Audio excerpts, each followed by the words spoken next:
नमस्कार मित्रांनो, महाराष्ट्राच्या राजकारणात सध्या एक असा मुद्दा चर्चेत आहे जो थेट आपल्या लोकशाहीच्या मुळाशी जाऊन भिडतो आहे.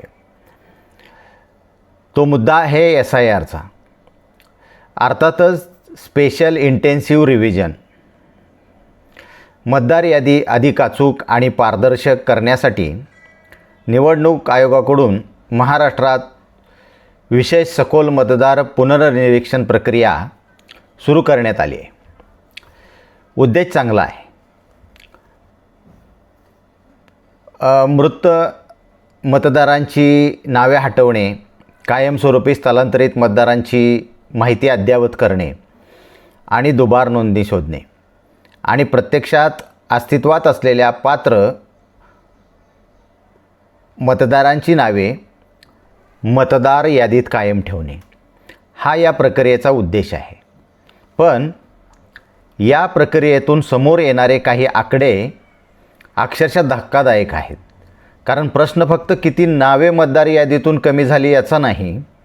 प्रश्न आहे ज्याचे फॉर्म गोळा झाले नाहीत त्यांचं काय, ज्यांचा पत्ता सापडला नाही त्यांचं काय, जे कायमस्वरूपी दुसऱ्या ठिकाणी गेले आहेत त्यांचं काय, आणि सर्वात महत्त्वाचं, एखादा नागरिक घरात नसल्यामुळे किंवा BLOला सापडला नाही म्हणून त्याचा मतदानाचा अधिकार धोक्यात येणारा आहे का? याच प्रश्नावर आज आपण सविस्तर चर्चा करणार आहोत.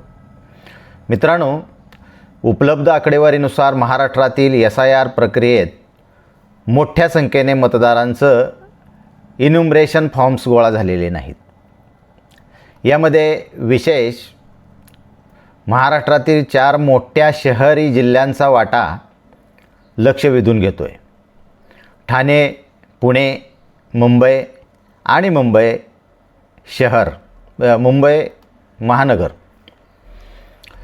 दिलेल्या आकडेवारीनुसार फॉर्म गोळा न झालेल्या मतदारांपैकी सुमारे 45% अधिक मतदार या 4 शहरी जिल्ह्यामध्ये आहेत. आता जिल्हानिहाय आकडे पाहूया आपण. ठाण्याचा सुमारे 38.77%, पुणे सुमारे 31.92%, मुंबई उपनगर सुमारे 39.45% आणि मुंबई शहर सुमारे 35.57%. म्हणजे शहरामध्ये SIR प्रक्रियेसमोर एक वेगळंच आव्हान उभं राहिलेलं आहे. आणि ठाण्याचा आकडा तर विशेषतः लक्षवेधी आहे. कारण साधारणपणे सांगायचं झालं तर ठाण्यात 10 मतदारांपैकी जवळपास 4 मतदारांचे फॉर्म गोळा झालेले नसल्याचे या आकडेवारीतून दिसतंय. आता विचार करा, एखादा ग्रामीण भागात एखादं कुटुंब एकाच ठिकाणी अनेक वर्ष राहतं. पण मुंबई, ठाणे, पुण्यासारख्या शहरामध्ये परिस्थिती वेगळी आहे. नोकरीसाठी स्थलांतर, भाड्याच्या घरात राहणं, दिवसभर घर बंद असणं, कामाच्या ठिकाणी असणं, पत्ता बदलणं, कुटुंबातील काही सदस्य एका शहरात आणि दुसऱ्या शहरात असणं, या सगळ्यांमुळं मतदारांपर्यंत प्रत्यक्ष पोचणं हे मोठं आव्हान आहे. पुण्यात तर SIR प्रक्रियेदरम्यान अनेक विधानसभा मतदारसंघांमध्ये फॉर्मच्या वितरणाबाबत अडचणी समोर आल्या होत्या. ठाण्यात जुलैमध्ये जवळपास 60% मतदारांपर्यंत प्रक्रिया पोचल्याची माहिती समोर आली होती. म्हणजे शहरी भागातील मतदारांपर्यंत पोचण्याचा प्रश्न हा खरोखरच गंभीर आहे. पण आणखी मोठ्या आकड्याकडे वळूया. SIR प्रक्रियेत विविध कारणांमुळं मतदार शोधण्यात किंवा पडताळण्यात अडचणी आल्याचे आकडे समोर येत आहेत. दिलेल्या आकडेवारीनुसार सुमारे 37,94,000 मतदार मृत असल्याची नोंद करण्यात आलेली आहे. सुमारे 63,61,000 मतदारांचा पत्ता सापडलेला नाही आहे. तर सुमारे 71,98,000 मतदार कायमस्वरूपी स्थलांतरित असल्याचा नमूद करण्यात आलेला आहे. याशिवाय सुमारे 1,43,000 मतदार इतर श्रेणीत येतात.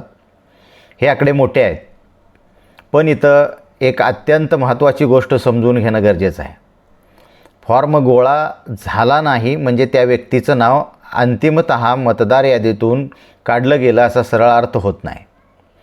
तसंच पत्ता सापडला नाही म्हणजे ती व्यक्ती मतदार राहिलेली नाही असंही होत नाही.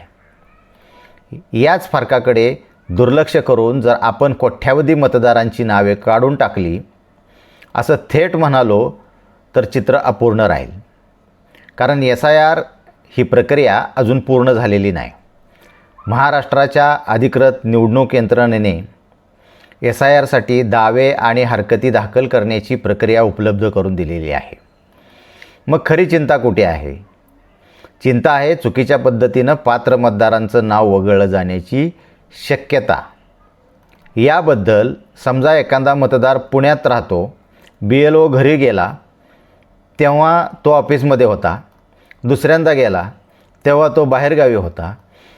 पत्ता भाड्याच्या घराचा असल्यामुळं शेजारच्यांना त्यांना माहितीच नव्हती. आता हा मतदार अनट्रॅकेबल म्हणून नोंदवला गेला तर तो प्रत्यक्ष जिवंत आहे, तो पात्र भारतीय नागरिक आहे, तो मतदान करतो, पण प्रशासनाच्या पडताळणी दरम्यान तो उपलब्ध झालेला नाही. मग प्रश्न असा आहे, त्याचा मतदानाचा अधिकार सुरक्षित कसा राहणार? हीच लोकशाहीतील खरी कसोटी आहे. निवडणूक आयोगाचं म्हणणं आहे की SIRचा उद्देश पात्र मतदारांना वगळणं नसून मतदार यादी अचूक करणे हा आहे आणि मृत कायमस्वरूपी स्थलांतरित दुबार किंवा वारंवार प्रयत्न करूनही न सापडणाऱ्या मतदाराच्या नोंदीची पडताळणी करूनच कारवाई केली जाते. केंद्र सरकारने संसदेत दिलेल्या माहितीनुसार SIRमध्ये मृत्यू, कायमस्वरूपी स्थलांतर, दुबार नोंदणी आणि वारंवार प्रयत्न करूनही न सापडणारे मतदार अशा श्रेणीचा वापर केला जातो. तो BLOकडून घरभेटी, दावे हरकती आणि अपिलाची व्यवस्था असल्याचं सांगण्यात आलेलं आहे. म्हणजे प्रक्रिया कागदावर स्पष्ट आहे, पण प्रत्यक्ष अंमलबजावणी किती अचूक झाली हा प्रश्न चुकीचा नाही आहे. आता महाराष्ट्रातील शहरांचा विचार करा. मुंबई, ठाणं, पुणे, मुंबई उपनगर या भागांमध्ये लाखो लोक नोकरी, व्यवसाय आणि शिक्षणासाठी सतत एका ठिकाणाहून दुसऱ्या ठिकाणी जात असतात. एकाच व्यक्तीचा कायमस्वरूपी पत्ता वेगळा आणि सध्याचा राहण्याचा पत्ता वेगळा असतो. काही लोक गावाकडच्या मतदार यादीत नाव ठेवून शहरात राहतात. काहीजण शहरात स्थलांतरित होऊन नवीन ठिकाणी नाव नोंदवतात. काहींच्या नावाच्या दुबार नोंदीही असू शकतात. म्हणून मतदार यादी स्वच्छ करणं आवश्यक आहे. पण स्वच्छ मतदार यादी आणि रिकामी मतदार यादी यात फरक आहे. मृत व्यक्तीची नावं काढणं योग्य आहे, दुबार नावं काढणं योग्य आहे, कायमस्वरूपी स्थलांतरित व्यक्तीची नोंद अद्ययावत करणं हे पण योग्य आहे. पण पात्र आणि जिवंत मतदारांचं नाव केवळ प्रशासनाला तो व्यक्ती सापडला नाही म्हणून वगळलं गेलं तर तो लोकशाहीसाठी गंभीर प्रश्न ठरतो. आणखी एक महत्त्वाचा मुद्दा आहे. SIR प्रक्रियेतून समोर येणारे आकडे पाहून अनेक ठिकाणी महाराष्ट्रातील 2,70,00,000 नागरिकांची नावे वगळली असा दावा केला जात आहे. पण इथे शब्दांचा वापर अत्यंत काळजीपूर्वक करायला हवा. 2,70,00,000 ही संख्या कोणत्या टप्प्यातील आहे, त्यात नेमके कोणते वर्ग समाविष्ट आहेत आणि किती नावे अंतिम मतदार यादीतून प्रत्यक्ष वगळली गेली आहेत हे स्वतंत्रपणे तपासणं गरजेचं आहे. कारण SIR प्रक्रियेत फॉर्म न मिळणं, मतदार सापडला नाही, मृत, स्थलांतरित आणि अंतिमतः वगळलेली मतदार ह्या एकाच गोष्टी नाहीत. ही विभागणी स्पष्ट न करता 2,70,00,000 मतदारांची नावं काढली असा निष्कर्ष काढणं योग्य ठरणार नाही. मग आता सामान्य मतदाराने काय करायचं? सर्वात पहिली गोष्ट, आपलं नाव मतदार यादीत आहे का ते तपासा. दुसरी गोष्ट, नाव चुकीचं वगळलं गेलं असेल तर ते दावे हरकतीच्या प्रक्रियेत अर्ज करा. तिसरी गोष्ट, आपल्या कुटुंबातील वृद्ध व्यक्ती, बाहेरगावी राहणारे सदस्य किंवा दीर्घकाळ घराबाहेर असलेले सदस्य यांची नावं तपासा. चौथी गोष्ट, आपल्या भागातील BLO आणि संबंधित निवडणूक अधिकाऱ्यांशी संपर्क करा.